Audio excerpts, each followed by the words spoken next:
আসসালামু আলাইকুম ওরহমতুল্লাহ বরকাত। আলহামদুলিল্লাহ ওসালাতু ওয়াসালামু আলা রসুলিল্লাহ ওয়া আলা আলিহি ওয়াসাহবিহি ওমান ওয়ালা, আম্মা বাদ। কাছের দূরের আবাসে প্রবাসে যে যেখান থেকে এই ভিডিওটি দেখছেন সবাইকে আন্তরিক মুবারকবাদ ও অভিনন্দন।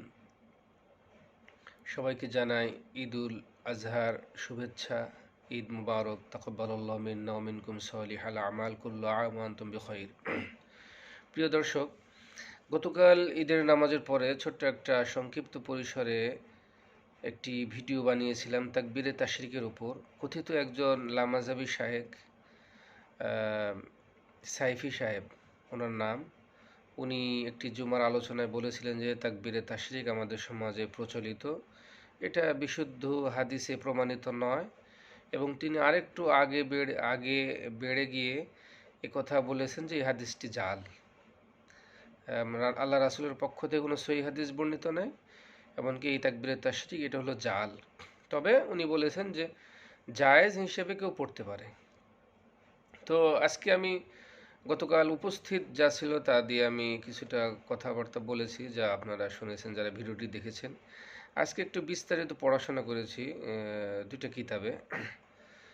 আমি যে কিতাবগুলো এখন আপনাদের সামনে তুলে ধরবো, একটা হলো মানারুস সাবিল, যেটা হলো কুয়েতের আউকফ এবং কাতারের আউকফে এই দুটো কিতাবের উপর পরীক্ষা হয়, ফিকি কিতাব। এটা হাম্বলি মাযহাবের কিতাব।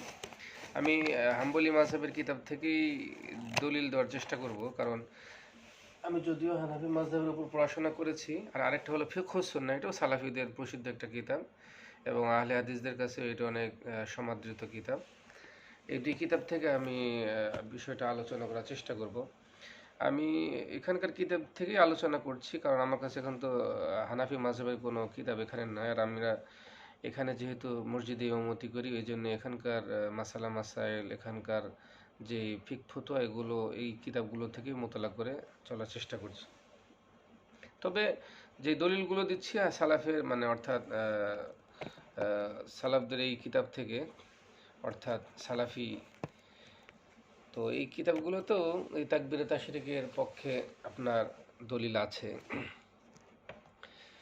ঈদুল তাকবীর আমরা মূলত দুই ঈদে পাঠ করি। ঈদ উল ফিতরের তাকবীর সম্পর্কে সূরা বাকারার 135 আয়াতে মনে হয় যে আল্লাহ তাআলা যে বলেছিলেন যে অসুস্থতাজনিত কারণে অথবা সফরজনিত কারণে কেউ যদি রোজা না রাখতে পারে, তাহলে অন্য সময়ে এই রোজার সংখ্যাটা পূরণ করে অর্থাৎ কাজা করার সুযোগ আছে।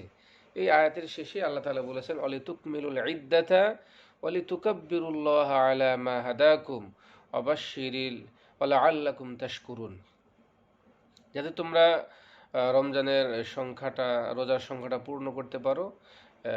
আল্লাহ তাআলা যে তোমাদেরকে যে দিক নির্দেশনা দিয়েছেন এর উপর, এবং যাতে আল্লাহ তাআলার তোমরা শুকরিয়া আদায় করতে পারো। এটা হলো ঈদুল ফিতরের তাকবীর। এবং ঈদুল ফিতরের তাকবীরের কখন থেকে শুরু হবে এ ব্যাপারে দুটি অভিমত আছে। একটা অভিমত হলো যে আপনার নামাজে বের হওয়ার সময় থেকে নিয়ে খুতবা শেষ হওয়া পর্যন্ত। আর আরেকটি মত আছে যে সালাফরা যখন শাওয়ালের চাঁদ দেখতেন, অর্থাৎ ঈদুল ফিতরের রাত থেকে তারা তাকবীর শুরু করতেন এবং খুতবা শেষ হওয়া পর্যন্ত। আর ঈদুল আজহার যে তাকবীর, এই তাকবীর দুই প্রকার, একটা হলো তাকবীরে মুতলাক এবং তাকবীরে মুকাইয়াদ, ওটা আলোচনা করব। তো ঈদুল আজহার এই তাকবীরটা শুরু হয় যারা হাজি নয়, গায়রে হাজি, তাদের জন্য 9 জিলহজ ফজর পর থেকে নিয়ে 13 জিলহজ আসর পর্যন্ত 23 ওয়াক্ত নামাজে 5 ওয়াক্ত ফরজ নামাজের পরে তাকবীরটা পড়তে হয়। এখানে আরেকটা বিষয় হলো যে এই তাকবীরের সময়ের ব্যাপারে আল্লাহ রাসূলের পক্ষ থেকে কোনো হাদিস বর্ণিত হয়নি। এখানে এই কিতাবে এটাই বলেছে যে ওয়ালাম ইয়াসবুত ফি যালিকা ফি শাইইন মিন যালিকা আন নবী সাল্লাল্লাহু আলাইহি ওয়াসাল্লাম হাদিসুন, নবী সাল্লাল্লাহু আলাইহি ওয়াসাল্লাম থেকে ব্যাপারে কোনো হাদিস বর্ণিত হয়নি। তবে সাহাবীদের থেকে ব্যাপারে সহিহ হাদিস আছে। ওয়া আসাহহু মা ওয়ারাদা ফীহি আনিস সাহাবা, যেমন আলী রাদিয়াল্লাহু আনহু, ইবনে মাসউদ, ইবনে আব্বাস থেকে বর্ণিত আছে যে ইন্নাহু মিন সুবহি ইয়াউমি আরাফা ইলা আসরি আখির আইয়ামি মিনা, যে আরাফার দিনের ফজর থেকে নিয়ে আইয়ামে তাশরিকের শেষ দিন অর্থাৎ 13 তারিখের আসর পর্যন্ত তাকবীর পড়তেন। এবং তাকবীরে আইয়ামে তাশরিকের তাকবীরগুলো কোনো সময়ের সাথে নির্দিষ্ট না, যে একটা সময় পড়া যাবে আর একটা সময় পড়া যাবে না। অর্থাৎ আমি যেটা বলেছি তাকবীরে মুতলাক, অর্থাৎ তাকবীরে মুতলাক বলা হয় যে নামাজের সাথে সম্পৃক্ত, অর্থাৎ আপনি উঠতে বসতে চলতে ফিরতে এটা পড়া যাবে। যেমন এ ব্যাপারে হাদিস এসেছে, ওমর রাদিয়াল্লাহু আনহু তিনি মিনাতে তার তাঁবুতে তাকবীর পাঠ করতেন। ফায়াসমাউহু আহলুল মসজিদ, মসজিদের লোকেরাও তাকবীরটা তারা শুনতো। ফায়ুকাব্বিরুন ওয়া ইউকাব্বিরু আহলুস সুক, তারাও তাকবীর পড়তো, বাজারের লোকেরাও তাকবীর পড়তো। এমনকি তাকবীরের ধ্বনির কারণে মিনায় প্রকম্পিত হতো, আওয়াজের আধিক্যের কারণে প্রকম্পিত হতো। এবং ইবনে ওমর রাদিয়াল্লাহু আনহু মিনায় তাকবীর দিতেন এই দিনগুলোতে নামাজের পরে। তিনি বিছানায় যখন ঘুমাতে যেতেন এবং যখন তাঁবুতে থাকতেন, কোনো মজলিসে যখন বসতেন, হাঁটতে চলতে ফিরতে সবসময় তিনি তাকবীরটা পাঠ করতেন। অর্থাৎ এই তাকবীরটাকে বলে তাকবীরে মুতলাক, যেটা কোনো নামাজের সাথে নির্দিষ্ট নয়, অর্থাৎ সর্বসময় এই তাকবীরটা পড়া যাবে। এবং এই ব্যাপারে অনেকগুলো হাদিস এসেছে। ইমাম বুখারী রহমতুল্লাহ আলাইহি ওই ব্যাপারে হাদিস নিয়ে এসেছে, এবং এই হাদিসগুলো এবং আসারগুলো তাকবীরের অস্তিত্বকে অন্তর্ভুক্ত করে। অর্থাৎ এই ওই তাকবীরের 9 জিলহজ থেকে নিয়ে 13 জিলহজ আসর পর্যন্ত এই সময়ে নামাজের পরে তাকবীরগুলো তারা সাহাবায়ে কেরাম পড়তেন। তবে এ ব্যাপারে আলেমদের মাঝে ইখতিলাফ আছে যে কেউ মানে তাকবীরটা কারোর নিকট নামাজের পরে সময়ের সাথে সীমাবদ্ধ, কারো কাছে নফল কেউ কেউ বলেছেন যে ফরজ নামাজে পরে পড়তে হবে, নফল নামাজে পরে পড়া যাবে না। কেউ কেউ বলেছেন যেটা পুরুষদের জন্য খাস, মহিলাদের জন্য খাস না। আবার কেউ বলেছেন যেটা যারা জামাতের সাথে নামাজ পড়বে তাদের সাথে, একাকী নামাজ পড়বে তাদের সাথে, অর্থাৎ এই ব্যাপারে ইখতিলাফ আছে। তবে তাকবীর যে পাঠ করতে হবে এ ব্যাপারে সাহাবায়ে কেরামের আমল আছে। এটা হলো আমরা ফিকহুস সুন্নাহ থেকে মোটামুটি কিছু কথা তুলে ধরলাম। আর আরেকটা বিশদ আলোচনা করব, মানারুস সাবিল, এটা হাম্বলি মাযহাবের দালিলুত তালিব লিনাইলিল মাতালিব কিতাব এর একটা ব্যাখ্যা, দালিলিক ব্যাখ্যা। এখানে এসেছে যে 2 ঈদের তাকবীরটা হলো 2 প্রকার। তাকবীরে মুতলাক, যেটা সবসময় পড়া যায়, অর্থাৎ ফরজ নামাজের সাথে নির্দিষ্ট করা হয়নি, সবসময় পড়া যাবে। এবং এই তাকবীরটা জোরে পড়তে হবে। হযরত আলী রাদিয়াল্লাহু আনহু থেকে বর্ণিত আছে, আন্নাহু কানা ইউকাব্বিরু হাত্তা ইয়াসমা আহলুত তরিক। হযরত আলী রাদিয়াল্লাহু আনহু তাকবীর পাঠ করতেন, এমনকি তার তাকবীরের কারণে পথচারীরা শুনেও তারাও তাকবীর পাঠ করতেন। ওয়াকাল আল ইমাম আহমদ কানা ইবনু উমর ইউকাব্বিরু ফিল ঈদাইন জামিআন। ইমাম আহমদ ইবনে হাম্বল রাহমাতুল্লাহি আলাইহি বলেন যে আব্দুল্লাহ ইবনে ওমর রাদিয়াল্লাহু আনহু উভয় ঈদেই তিনি তাকবীর পাঠ করতেন। এবং ইমাম আবু দাউদ রহমতুল্লাহ আলাইহি ঈদুল ফিতরে এই তাকবীরটাকে ওয়াজিব বলেছেন আয়াতের কারণে, ওয়ালিতুকমিলুল ইদ্দাতা ওয়ালিতুকাব্বিরুল্লাহ আলা মা হাদাকুম, এই আয়াতের কারণে। এই আয়াতের মধ্যে কোনো আমরের সিগা নাই, এজন্য তিনি ওয়াইন্নামা আখবরা আন ইরাদাতিহি তাআলা, এবং তিনি ইমাম আবু দাউদ রহমতুল্লাহ আলাইহি তিনি এই আয়াতে, এটা আল্লাহ তাআলার উদ্দেশ্যও যে এই আয়াত থেকে বোঝা যায় যে বান্দা বেশি বেশি আল্লাহর বড়ত্ব বর্ণনা করবে। ইমাম দারাকুতনি আব্দুল্লাহ ইবনে ওমর রাদিয়াল্লাহু আনহু থেকে একটা হাদিস এসেছেন যে কানা ইযা গাদা ইয়াউমাল ফিতরি ওয়া ইয়াউমাল আযহা ইয়াজহারু বিত-তাকবীর, উচ্চ স্বরে তাকবীর পাঠ করতেন ঈদুল আযহা এবং ঈদুল ফিতরে। হাত্তা ইয়াতিয়াল মুসাল্লা, ঈদুল ফিতরে তিনি ঈদগাহে আসা পর্যন্ত, সুম্মা ইউকাব্বিরু হাত্তা ইয়াতিয়াল ইমাম, এবং ইমাম খুতবার জন্য যখন মিম্বারে আরোহণ করতেন তখন তিনি তাকবীর বন্ধ করে দিতেন।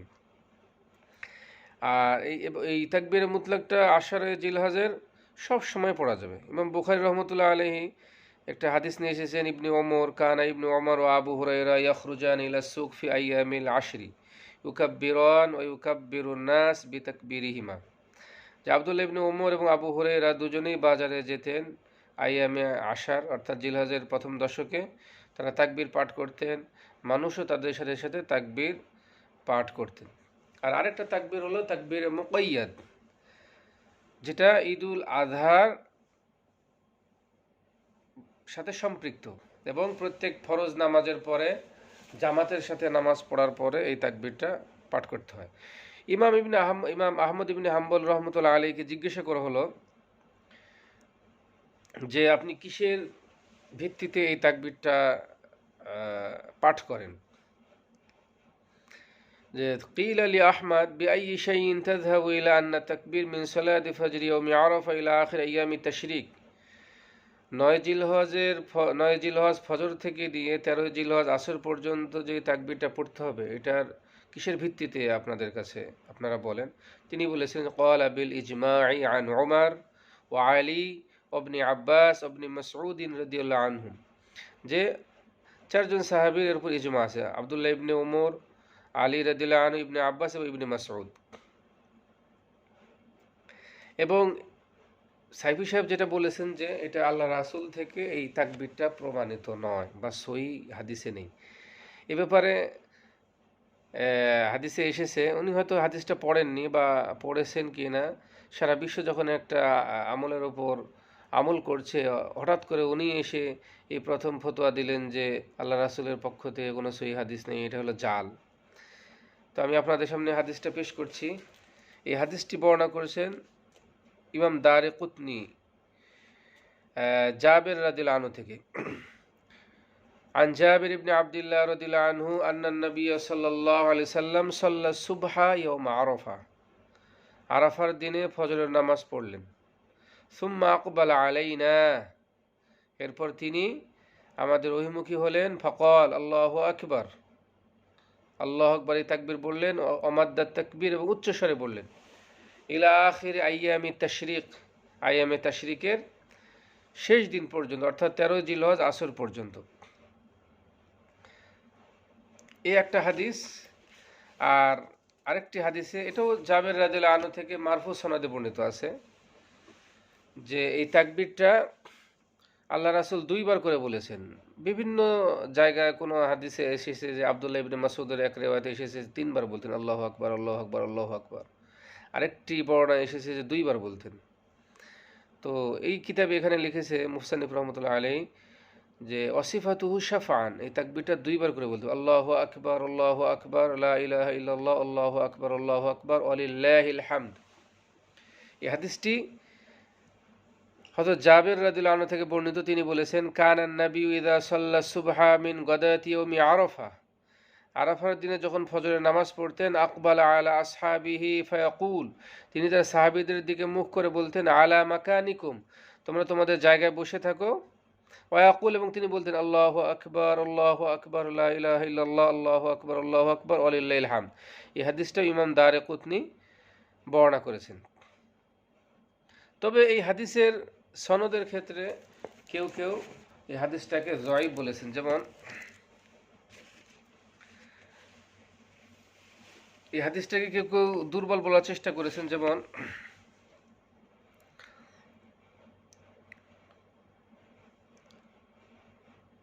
এখানে এই হাদিসটি মুসান্নিফ রহমতুল্লাহ আলাইহি নিয়ে এসেছেন, কিন্তু এই হাদিসের সনদের মধ্যে 2 জন ব্যক্তি, একজন হলেন আব্দুর রহমান আর আরেকজন হলো যে আপনার সাঈদ। এই 2 জন ব্যক্তির ক্ষেত্রে মুহাদ্দিসিনে কেরাম কিছু কিছু কথা বলেছেন। তো কথা হলো যে অনেকে বলেছেন এটা যঈফ হাদিস। এখন যঈফ হাদিসের একটি মূলনীতি হলো আল হাদিসু যঈফ ইযা তালাক্কাতুহুল উম্মাতু বিল কবুল ফাহুয়া মা'মুলুন বিহি। যঈফ হাদিস যখন উম্মাহ ব্যাপকভাবে আমল হিসেবে গ্রহণ করে নেয়, তখন এটা মামুল বি হয়, এর উপর আমল করা যায় ফজিলতের ক্ষেত্রে। কিন্তু সাইফি সাহেব যেটা বলেছেন যে জাল হাদিস, সেটা তো হাদিসই না, ওটার আরবি পরিভাষা হলো মাউজু'। আর যঈফ হাদিস তো এই হাদিসের আপনার সনদের মধ্যে সমস্যার কারণে হয়তো যউফ, দুর্বলতার এই বিশেষণটা আসে, কিন্তু এটা তো হাদিস। তবে কেউ কেউ বলেছেন এই হাদিসটা সহিহ সনদ। যেমন